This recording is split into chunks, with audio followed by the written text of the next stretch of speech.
Endoscopy, colonoscopy और ultrasound और मतलब पूरी बॉडी के जो चेकअप वो सारे मेरे हो गए, ब्लड टेस्ट वगैरह ये सारे हो गए। सब नॉर्मल थे? सब नॉर्मल। 6 साल से ज़्यादा ही हो गए, 7-8 साल के लगभग हो गया। 1-1.5 साल से तो मतलब बहुत ज़्यादा परेशानी आ गई थी कि बिना दवा के हम फ्रेश होने ही नहीं जाते थे। 1-1.5 साल से ऐसा हो गया था। तो 6-7 साल में कभी जैसे आपने बिना कोई मेडिसिन नेचुरली जितना अभी आप ठीक रह पाते हैं, जितना आपको भी बेटर लगता है, ये क्या कभी रहा आपके नहीं, साथ? पहले कभी नहीं। लगभग परसेंटेज रेशियो में कितना आप बेटर मानते हैं पहले की तुलना में, से 2 महीने पहले में और अब में कितना आपको लगता है कि बेटर? करीब मान के चलो 90% तो मैं क्लियर हूँ पूरी। 90%। और आप सभी को ओम, मैं Ashish Kumar Yadav A to Z IBS wellness centre Jaipur Rajasthan से आप सभी को एक बार फिर से निमंत्रित करते हैं आज की हमारी नई यात्रा में।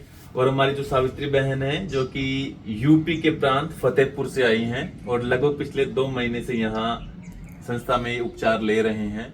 तो ओवरऑल इनकी चीजों में क्या इनको फायदा रहा, कितना इनको बेनिफिट रहा, क्या प्रिडिक्शन लेकर के आए थे, सीधा हम उन्हीं के पास चलेंगे। लेकिन सिंपल से सबसे पहले जो चीजें जो इनको सिम्टम्स थे वो हम आपको बता देते हैं। यानी से पूरा कॉन्स्टिपेशन, गैस ज्यादा बनना, स्ट्रेस, एसिडिटी, पेट भारी होना, ये इनके कुछ सिम्टम्स थे यहाँ आने से पहले। तो मैं दीदी निमंत्रित करता हूँ आपको। कहाँ से आप हैं, अपने विवरण के साथ आप अपनी थोड़ी सी पहले यात्रा बताएंगे। मेरा नाम सावित्री उमर है, मैं यूपी से हूँ, फतेहपुर से, और 7-8 साल से मैं आसाम में रह रही हूँ। 8 साल से? 8 साल से आसाम में।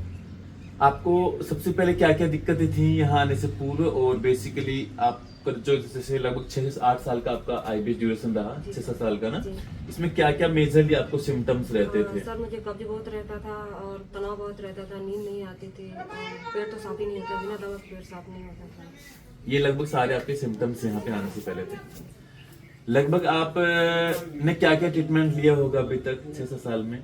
सर मैं पहले कहीं और ट्रीटमेंट मतलब गए थे किसी और उसके दिखाने पर, उन्होंने मुझे ये बताया कि आपको IBS है, तो मैंने IBS के नाम पे कोई ट्रीटमेंट नहीं लिया था। अच्छा। फिर मैंने मतलब YouTube में देखने लगी थी सर, आपका वीडियो मुझे मिला। हाँ। फिर उसी में मैंने 1 हफ्ता आपको योगा और डाइट वगैरह फॉलो की तो मुझे काफ़ी राहत मिली, तो फिर मैंने आपको ऑनलाइन ट्रीटमेंट लेने लगी। तो 1.5 से 2 महीने के लगभग मैंने ऑनलाइन लिया, फिर सीधा मैं यहीं आ गई।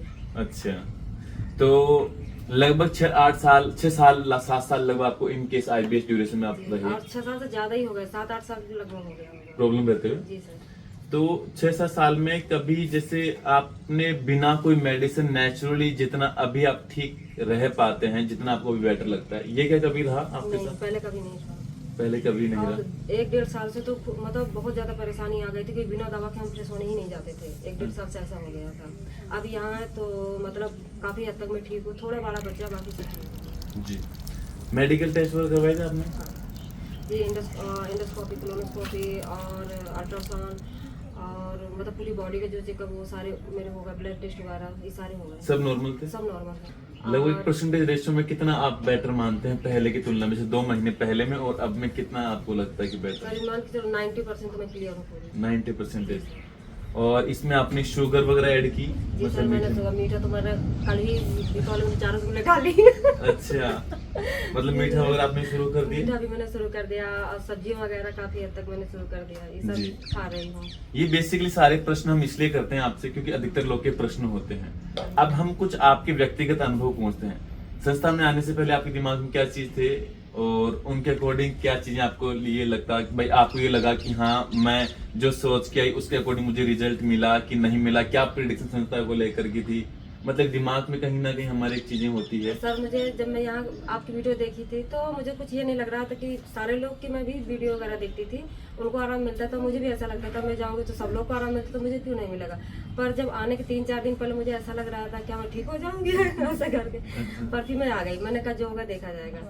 फिर मैं यहाँ आई तो मुझे अच्छा मतलब आराम मिल गया। चलो बहुत बहुत धन्यवाद।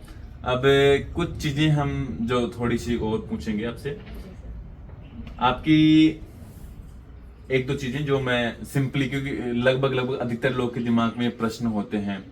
महिलाओं को लेकर के विशेष तो होता है कि किसी भी अदर स्टेट में जाना, इतने लंबे टाइम के लिए रुकना, एक सेफ्टी एक बहुत बड़ा इंपॉर्टेंस होता है किसी फीमेल के लिए, क्योंकि आप तो कहीं ना कहीं फीमेल है तो इस बात को अच्छे से समझते हैं। यहाँ फीमेल लोगों को आना भी चाहिए, या कोई डर नहीं है, आप अपने घर जैसे पूरे सब लोग रहते हैं। यहाँ थेरेपी वाले भैया, दीदी, सर जी, मतलब सब लोग सपोर्ट करते हैं, यहाँ कोई दिक्कत नहीं। इसमें कोई मतलब ऐसी कोई प्रॉब्लम तो नहीं रही, क्योंकि एटलीस्ट आप लगभग 2 महीने से आप यहाँ रुके हो? कोई प्रॉब्लम नहीं है। क्योंकि फीमेल की सबसे बड़ी प्रॉब्लम नहीं, यही यहाँ होती तो है। सबको आना चाहिए, कोई भी दिक्कत हो आपको आना चाहिए। यहाँ तो कोई भी, मेरी बच्ची छोटी से जाने का मन ही नहीं कर रहा है यहाँ से। अच्छा, और बेटा का? हाँ, वो हाँ, नहीं, उसको जी। मन ही नहीं कर रहा है यहाँ से जाने का। और अब मैं निमंत्रित करूंगा हमारे दीदी के हस्बैंड, जिनका नाम विष्णु दयाल जी है। तो एक बार